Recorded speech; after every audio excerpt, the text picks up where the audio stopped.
Bring in show music, please. Hi, I'm CNBC producer Katie Kramer. Today on Squawk Pod.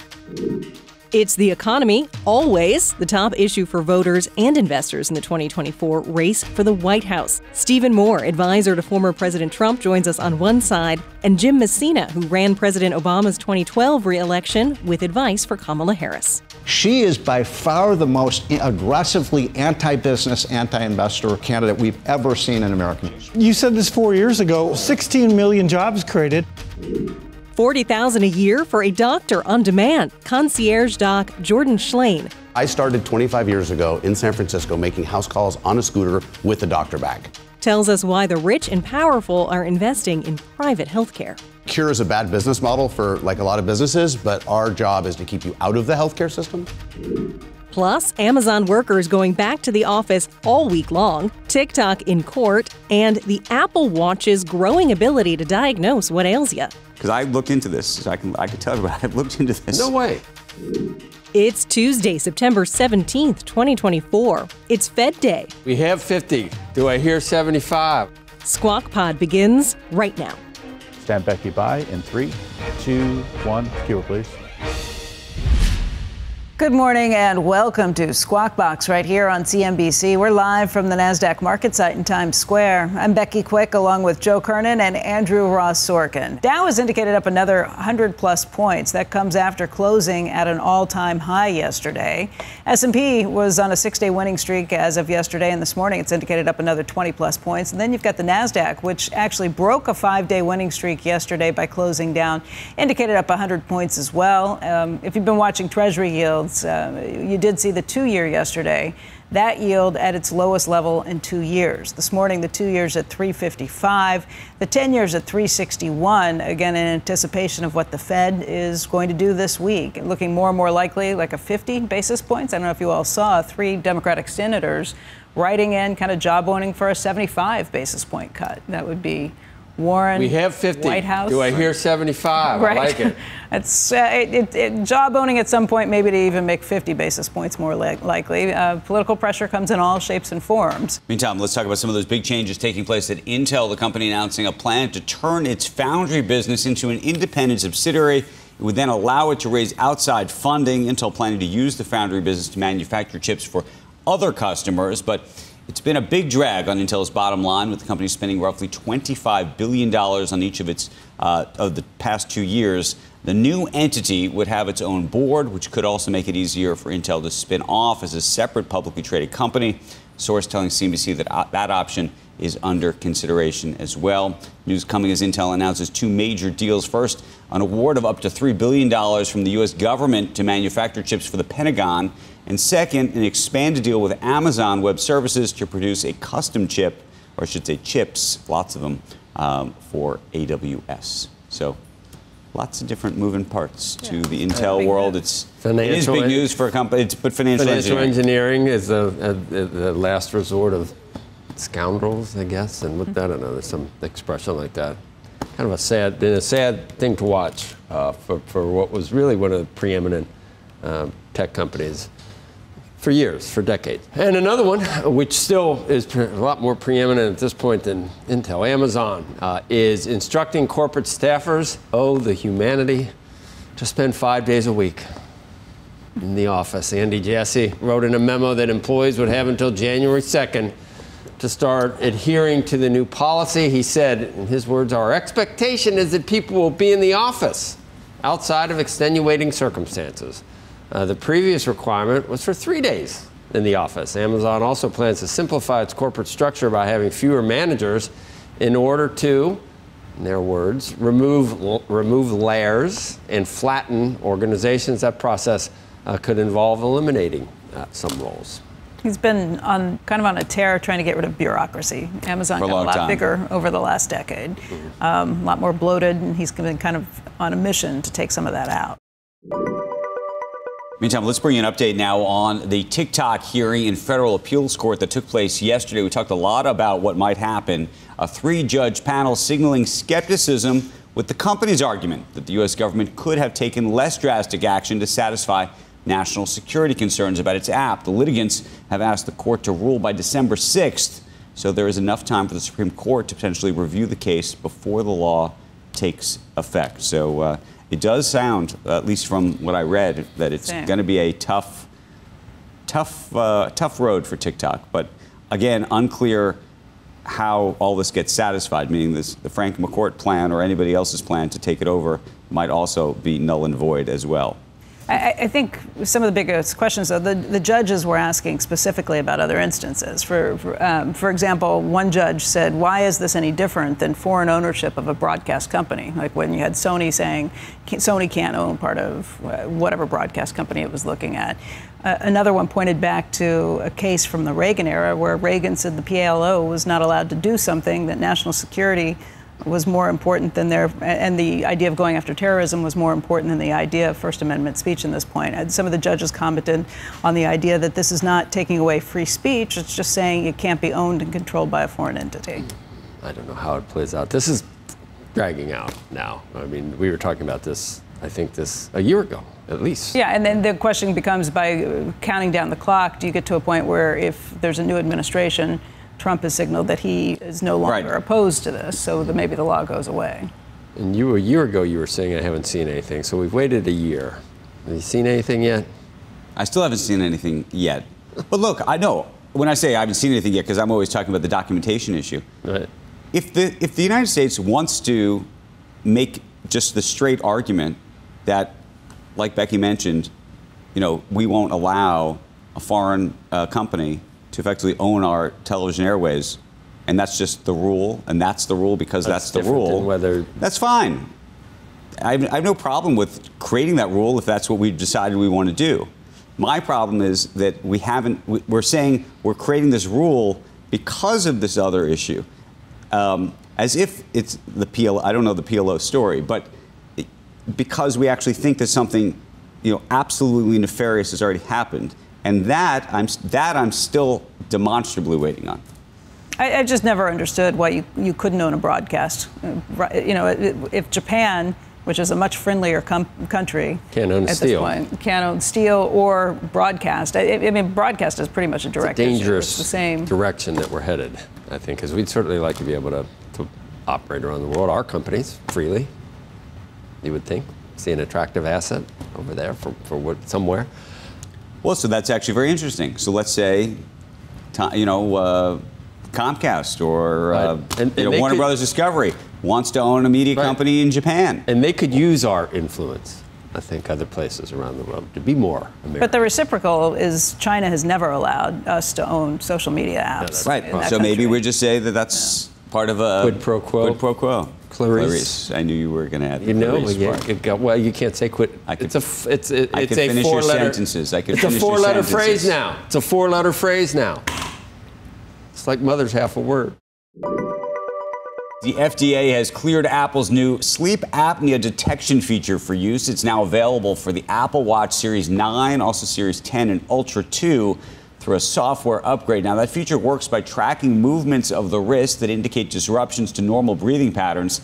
Apple will analyze the data once per month and then notify people if they show consistent signs of severe or moderate sleep apnea. Users can then generate a report to take to their medical provider. But it's just another example of something that I think Apple's been doing, fascinating things that Apple's been doing in the real health space with their watch. I know somebody who discovered through their watch that they had a heart problem. And the watch kept telling them that they actually thought that there was a problem. It was a young guy, he didn't believe it, but after it went off twice, he said, okay, I got to go to the doctor to find out. They find anything? And and he ended up having to have not open heart surgery, but a surgery as a result of it. Gosh. And there's so many stories of people whose lives, oddly enough, have been saved by the Apple Watch. I mean, Tim Cook will tell you those stories himself, of course, but people have sent letters to Apple thanking them. This is another example that.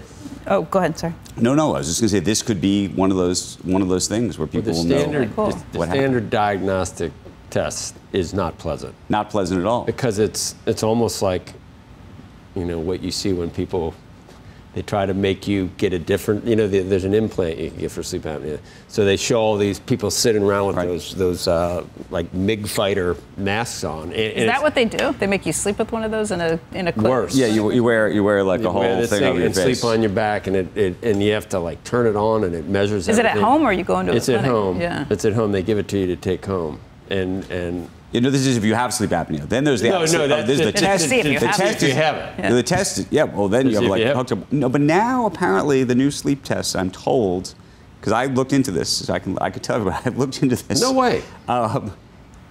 Is more like the Oura Ring, that they will actually now attach, I think, 1 or 2 or 3 of these things to your fingers, and it's not like you're hooked up to 100 wires the way I think you used to be.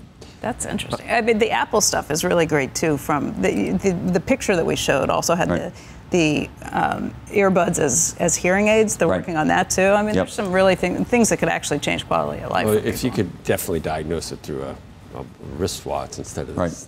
That'd be great. But if you have it, then. Well, that's a whole other and story. it's really bad because you got to clean. It's gross. It's just the whole thing is. The CPAP. Yeah, because your spittle's going in there, and it's just gross. Well, there's also the implant. Bacteria that you could use get. instead. Well, yeah, great. Get an implant. By the way, then you won't have to clean your spittle. I know, but you're getting an implant. Most exciting use case for the earbuds, beyond the sort of classic hearing aid thing, is if you go to a concert or a loud event, you can almost use them as earplugs that actually filter through the music or filter through loud noises, so that you can actually hear better without hurting your ears. And once Pretty again, cool. losing weight can cure sleep apnea too, because Mounjaro and those drugs work for sleep apnea too. So I'm telling you, Mounjaro works for everything apparently. Well, close to it. Mostly just losing weight, but it's all the weight that comes down. We've been talking about this like crazy on the show, guys. It's just because it makes your blood. I mean, I know people have cut their blood levels come back, and it's all better than it used to be. I mean, it's unbelievable. I want to wait till other people do it, large numbers of people do it for like a decade, and then see what comes back. Coming up, Larry Ellison's 80. And he looks amazing, and he sounds amazing. Cheese will be next. So much more ahead on Squawk Pod. Edits to the list of the world's richest people and the biggest economic issues of the 2024 campaign for president. Trump advisor Stephen Moore on tariff talk. Sometimes when it comes to tariffs, his bark is worse than his bite. And Obama 2012 campaign manager Jim Messina makes the case for Vice President Kamala Harris. If you invest in the economy, if you invest in jobs, if you invest in education, you get job growth. That is the experience under the last 5 presidents of Democrats versus Republicans.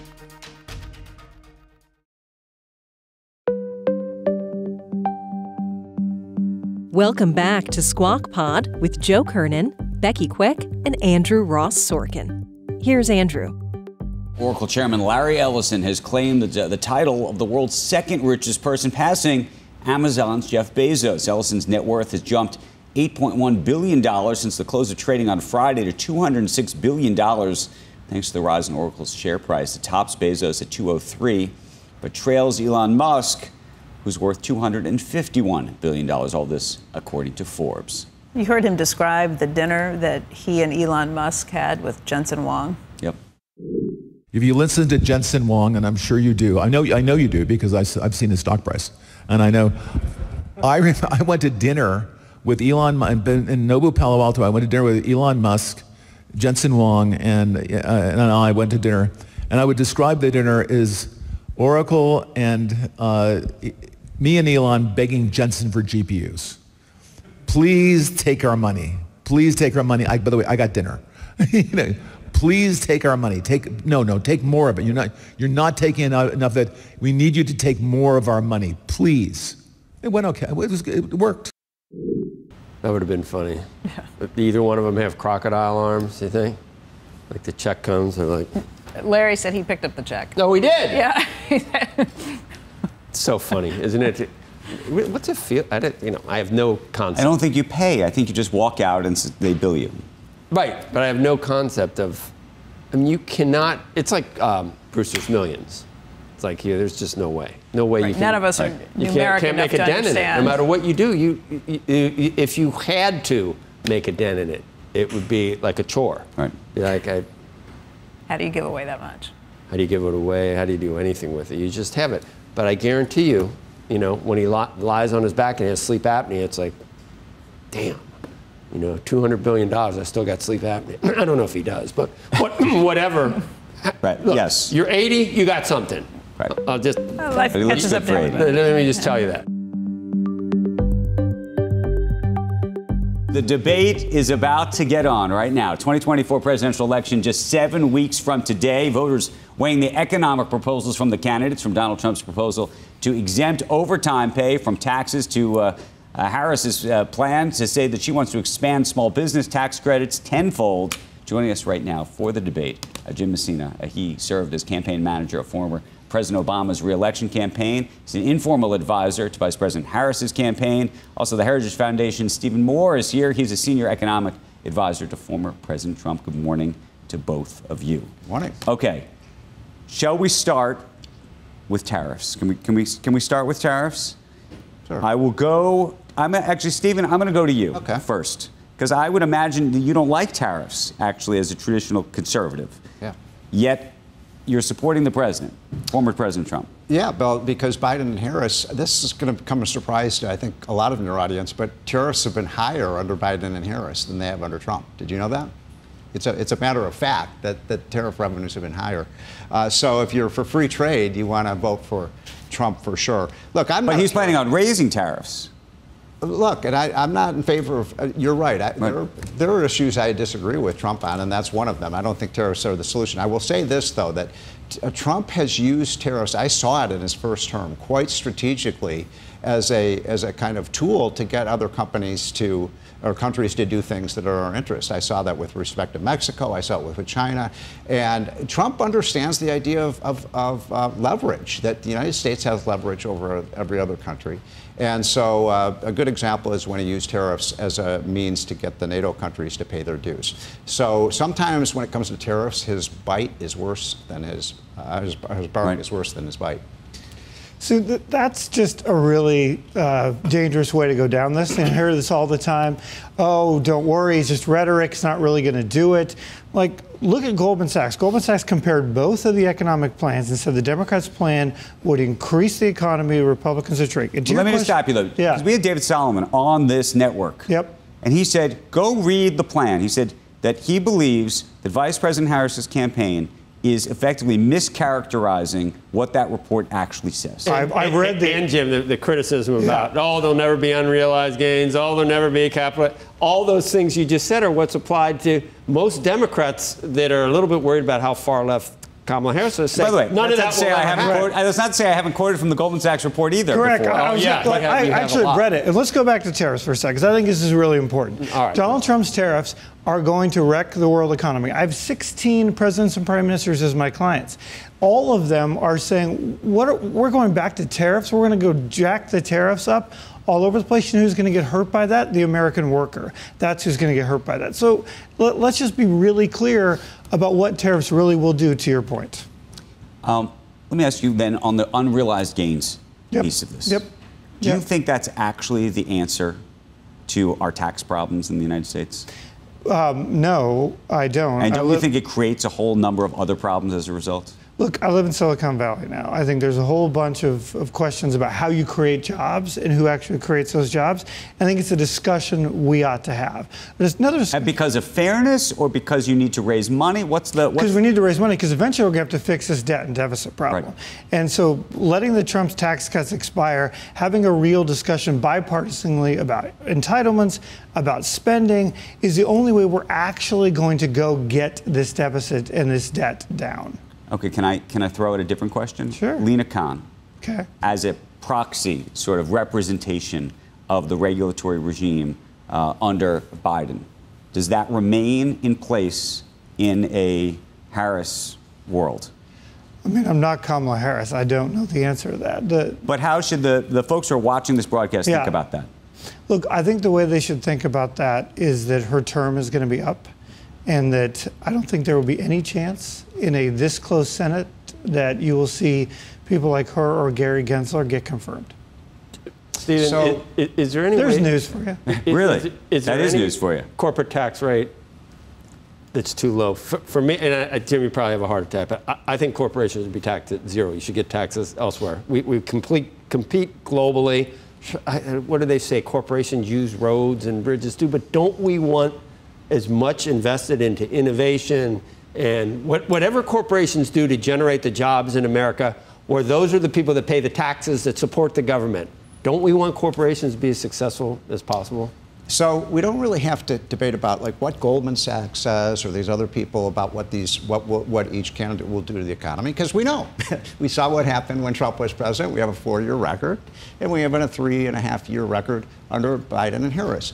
We just did an analysis where we looked at the 20 most important economic measurements, everything from small business conditions to the price of eggs and groceries, to the price of gasoline, to what happened to real incomes. And on 18 of those 20 variables, Trump's performance was superior to Biden and Harris's. Right, and so it's not even close. So that's why we want this debate over the next 6-7 weeks to be about the economy. Now, on your point, but Jim, hold on. But 18 out of the 20. Well, Stephen, let me ask you this then. Yeah. But don't you think there was a uniquely weird situation coming out of COVID? Yes. The supply chain issues, yes, everything else. Of course. By the way, money printing, not just money printing. I mean, you can say that the Inflation Reduction Act was too much money. I think that clearly exacerbated things. But you could also look at the money printing that went on during the Trump administration as well, and the lag effect of that Biden was dealing with. But look, if that's true, if there was going to be a lagged effect from all that spending, why in the world would Joe Biden come in and spend $5 trillion on top of that? I kind of agree with you. I think we spent way too much money on COVID.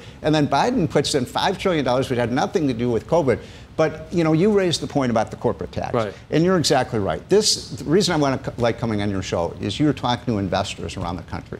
This is why would any investor vote for Kamala Harris when she wants to double the capital gains tax unrealized capital gains, raise the corporate tax, which just dilutes the value of your shares, right? Because the government takes 1/3 of the value of your shares away from you. This isn't my number. This is the New York Times number. This is a $4.5 trillion tax increase on American businesses and American shareholders. I've lived through Walter Mondale, Michael Dukakis, Hillary Clinton.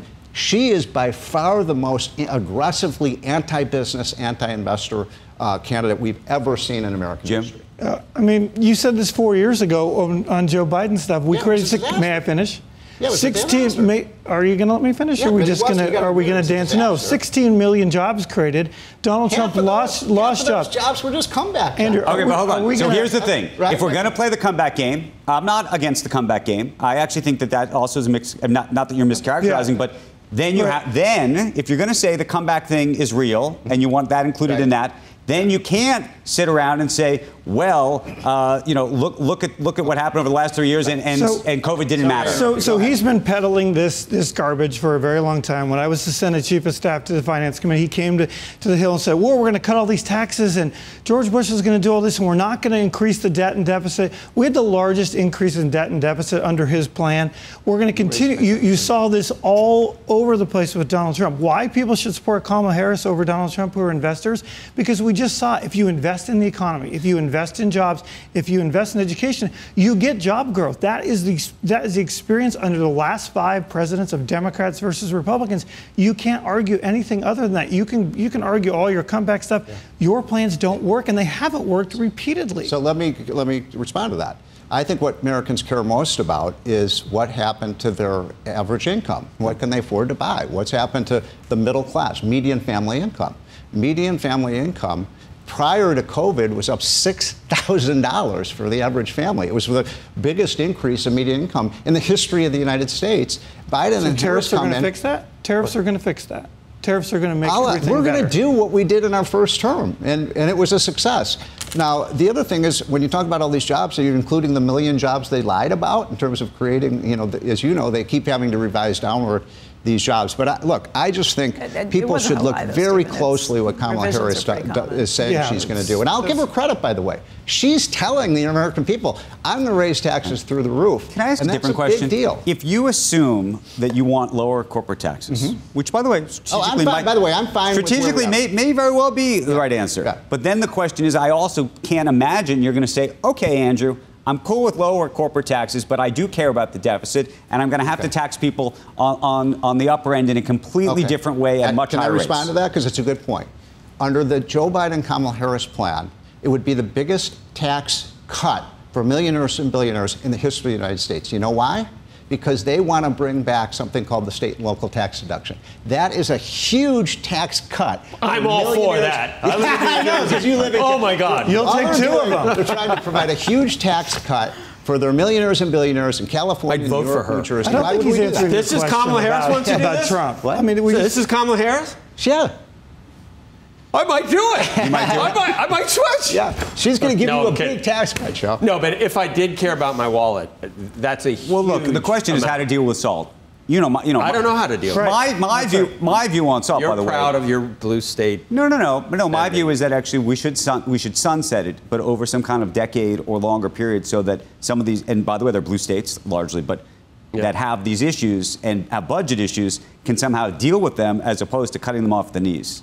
Yeah. Well, how are we going to compete in the global economy? Because we're in a global economy. We're competing with China and Europe and all these other countries with the highest corporate tax rate. The reason we cut the corporate tax rate, as you know, Joe, is because the United States was way up here, and we're I get hammered. I think it should be zero. It made no I think sense. it should be zero. Jimmy, you probably think I'm crazy. I think you're crazy because we'll never balance the budget. It's a small part of the revenue we raise. Where are we going to get that money? 7% of total. Well, who are we going to jack up their taxes? I'm ready to do taxing loans to people that never pay money on they found a company, it goes up to $500 million. They take a loan and buy a yacht, and they die and leave it to their kids at $500 million. I'm ready to do something. But that's not going to fill the gap. Well, neither is corporate. Neither is 3% on the corporate tax. Can we all agree that their tariff plan is a disaster? And we can go straight back to Biden. But I don't think anybody here thinks tariffs are good, and I think every day somebody comes on. Every and says, time we've done them, they've been a disaster. By the way, from both candidates, their candidates and their surrogates on both levels say incorrect things constantly about what's coming on. And I gave Mark Cuban a whole lot of grief when he came on and said that Kamala Harris wasn't going to do any of the things she said. Stephen, you said the same thing about what Trump's not actually going to do those tariffs. If you're not going to do it, stop saying it.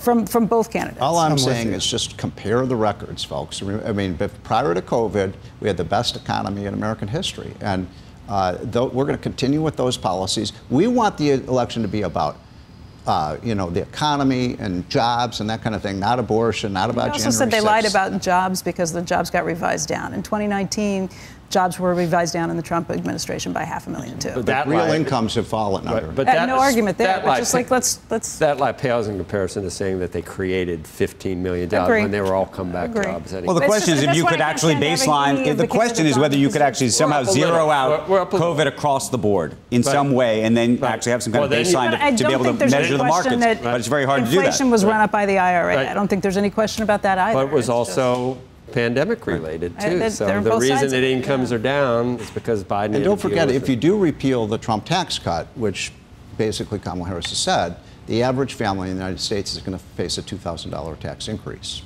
Are we going to balance the budget eventually here or not? Like, we've got to balance the budget and deal with our debt. Which is going to be supply side. One quick thing. Do you know, I just looked at, there was a big Wall Street Journal article today on the two plans, and I looked at Kamala Harris's plan of dealing with the deficit. There's not a single penny of spending cuts. It's all $5 trillion of tax increases. They can't find a single program out of the 1,000 programs in Washington. Is that Jason Furman? Jason Furman has a piece today. It says, both their plans suck. Kamala Harris's sucks less. That's basically kind of what Goldman Sachs. That's all he said. That's what Goldman Sachs said. That's all Goldman he said. Sachs compared both of them. We just had him. We don't like Goldman Sachs. No, we had David Solomon. He said it's a 0.2% GDP difference, and it's mostly about leaving the southern border open. You want to get 0.2% of GDP and leave this and investment. You think Americans are going to trade 0.2 of a point of GDP to leave the southern border open and leave all the illegals in here? I'm saying it's not just southern border; it's investment. Well, it's mostly. I mean, let's be fair about what the plan said. And $5 trillion in new taxes for Kamala Harris. Yeah. Okay, so. Jim and Stephen, thank you. Thank you. Come on back. We'll do it again. Next on Squawk Pod, a different kind of doctor on demand, as long as you pay the annual fee of $40,000. Dr. Jordan Schlane on the pitch for concierge medicine. I have a question for you. we're all just appreciating assets here at this table. Sorry, Yes. after the age of 24. Do you want to be healthier in 10 years or at least as healthy as you are now? Because I pay your concierge fee, you're telling me I'm going to be healthier.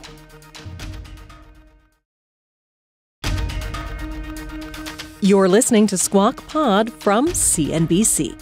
Stand by, Joe. His mic, cue. The size of the market for concierge medicine in the U.S. is expected to hit almost $11 billion in less than a decade. Memberships can range from $25,000 to $40,000 a year in exchange for medical services 24/7. Actually, answer the phone. Joining us now is the co-founder of one of those fast-growing health businesses, Dr. Jordan Schlain, private medical founder and chairman, and CNBC's Robert Frank, who just wrote a piece on this topic called Meet the Private Doctor to the Wealthy, featuring Dr. Schlain. It was offered to me, but I would still pay the fee-for-service stuff, but I guess it was just that it'll be easier for me to make an appointment to pay the fee-for-service. In your case, it covers everything, does it not? That's right. Okay. The existing system is a broke-fix model. You call when there's something broken. Right. Our model is we try to prevent things from breaking in the first place, and it's very much preventative and proactive. So, I mean, cure is a bad business model for like a lot of businesses, but our job is to keep you out of the healthcare system. In principle, it sounds good, but then there's this horrible thing called aging, which you don't have to do anything wrong to have things start going wrong. That's true. That's true. And there's a lot of things that you can do, by the way, to mitigate aging and delay it. But as a friend who I was at the aging conference in Copenhagen a few weeks ago, and one of the top aging scientists said, there is nothing that this industry will do in the next 10 to 20 years that's better than exercise. Better than exercise. That's better than exercise for the whole body. And keeping your weight in a better range. Sleep. Don't you think? And sleep, diet, specifically fiber, social nutrition, kind of like this type of stuff. You probably shouldn't drink like a bottle of bourbon every night. Probably a bad idea. Probably a bad idea. What do you find out about all this? Should we do it? Well, it's big. It's like in cities. It's more in like Manhattan than out in the burbs. What is? This whole concept. Can I find a concierge guy out in? They're all over the country. I've helped over hundreds of doctors over the course Midwest, of my career. just out everywhere. I'm going to a conference in Indianapolis later this week where hundreds of concierge doctors are going to convene to talk about what the industry is talking about. And this is because of is it difficult to make a living as a fee-for-service physician these days? I think most physicians are owned by insurance companies, private equity firms, or hospitals. And primary care doctors are really the tip of the spear, and we lose money for everybody. So we're not the glamorous surgeon. So we get asked to do more for less, and then we get in the pressure cooker, and we get our souls sucked out of us. Yeah. By the way, you bring out one of those little bags. I started 25 years ago in San Francisco making house calls on a scooter with the doctor bag. So that's how I started. When the internet turned on, and I had a cell phone and a pager. You mentioned private equity. Is private equity a big part of the problem? Do you think this would be a problem? I think they're looking at roll-ups in? like they always do in this space right now, and there's a lot of people very nervous in the medical field about. Do you think that should be allowed? I think it needs to be closely looked at. Because I think it's all about. So my question is, are you doing what you're doing for the medicine, or are you doing it for the money? Yeah. Right. And well, if you're clearly they're doing it for the money. If you're doing it for the medicine, you can still make money, right? But if you're doing it for the money, you may not care that much about the medicine. You just want the. Yeah, and I first heard about you because when I was asking the private banks and wealth management companies who was the top speaker to the ultra wealthy, who are their favorite speakers, many of them said Dr. Schlain. And I'm just curious. What's driving the growth among the wealthy right now? Concierge medicine has been around for decades. Yet it seems like right after since the pandemic, you've seen explosive growth, not just at your firm, but others. What's driving it? I think people who are looking at healthcare and looking at every other service in their life. I mean, we have no problem putting our kids in private schools. We have no problems flying in business class to get service with a product. And in medicine, it's a one-size-fits-all. It's like the DMV everywhere. And like that's not really a place you want to go for your health care. And I started 25 years ago, and just at a high level, concierge medicine, for those who don't know, and I think everybody does, it's a membership model. You pay your doctor. They have a smaller number of panels, like you were saying earlier. And fundamentally, I'm guessing that most people on this who are watching this have a concierge doctor, are in the process of getting a concierge doctor. And by the way, it's almost irresponsible not to do this as a function of a strategy for your future self. I don't have one. I know Joe doesn't have one. I don't, and to me, and I'm not one that is always talking about egalitarian societies or things like that, but it almost makes me feel a little uncomfortable that, I mean, think about in the UK, if you don't go to the National Health Service and you pay There's a for your whole- own, it's another example of income inequality where the poor people or average people aren't getting health care. And these rich people that pay to get the best seat at a restaurant and pay to get concert tickets and can do all this, suddenly they're the ones getting decent. So everybody has a base case of, I mean, with Obamacare, I won't go into politics, but in the UK and everywhere, everyone has like some base level of healthcare that they get. But I would say that the wealthy get worse care. And there's something known as VIP syndrome. It's been written about in the Wall Street Journal and in the New England Journal, where they know the CEO of a hospital and they say, I know a guy, I can pick up the phone and get whatever I want.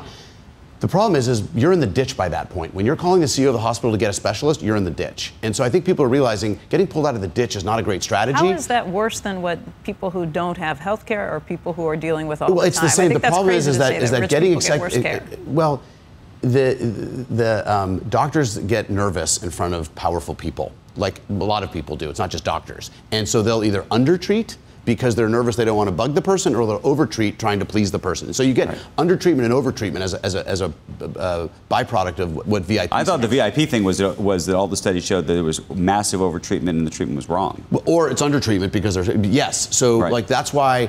You know, our practice started 25 years ago. I hire top doctors from leading academic medical centers. We build teams. We take care of kids, adults, and adult children of adults. And we have a lot of three-generation families. And in fact, what we're seeing now is a lot of Fortune 100, Fortune 1000 C-suites are interested in this as an executive benefit. We're seeing partnerships at financial firms trying to get this for their teams. And fundamentally, we have a network of over 4,000 experts that I've curated over the last 25 years. So I can get on the phone and call somebody while you're on the show and get an answer so that when you're off the show, I can tell you what's needed. And because we're based in Silicon Valley or founded there, we have a DNA of innovation. And so all these new longevity trends and all these new treatments, like I get exposed to these things first, and I have to look at them through the lens of safety and efficacy and how do I make your life better. So what ones are crazy? Is it like the trading your blood for some other younger person? There's so much crazy out there. There's so much crazy. I mean, I would ask anybody who's looking at some intervention or some supplement, and by the way, I had a guy the other day that said, I want to do this injectable supplement because it's a longevity thing. And I said, well, how do we know what's in there? In this little thing. Into his bloodstream. No, in the vial. He wanted to do these injectable things. And I hired a company. Into himself. Injected into himself. I ran a test through a company called Valisure here in New York.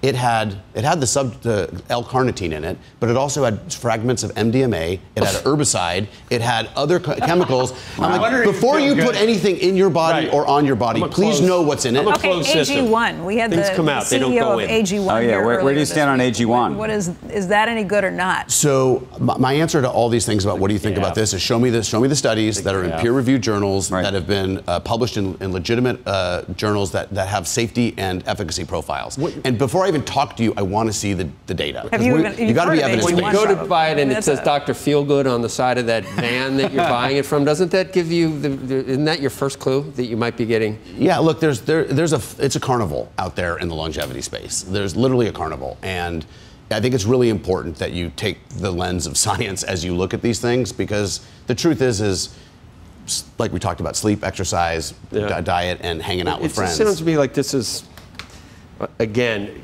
there's supply and demand. The demand is great. The supply is small. So suddenly there's a black market for rich people to cut corners and get into. Why is it different than that, though? But it's not just rich people. Like, there are practices that charge $1,000 a year.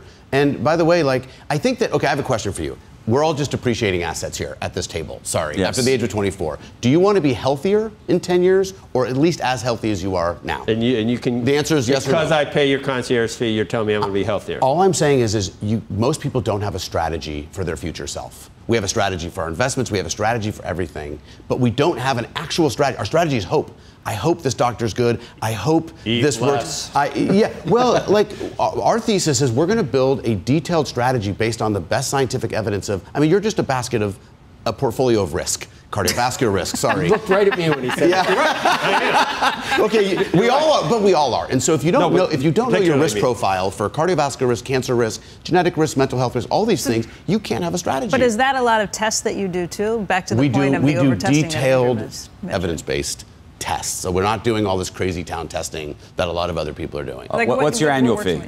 Our annual fee is $40,000 for adults and $25,000 for kid.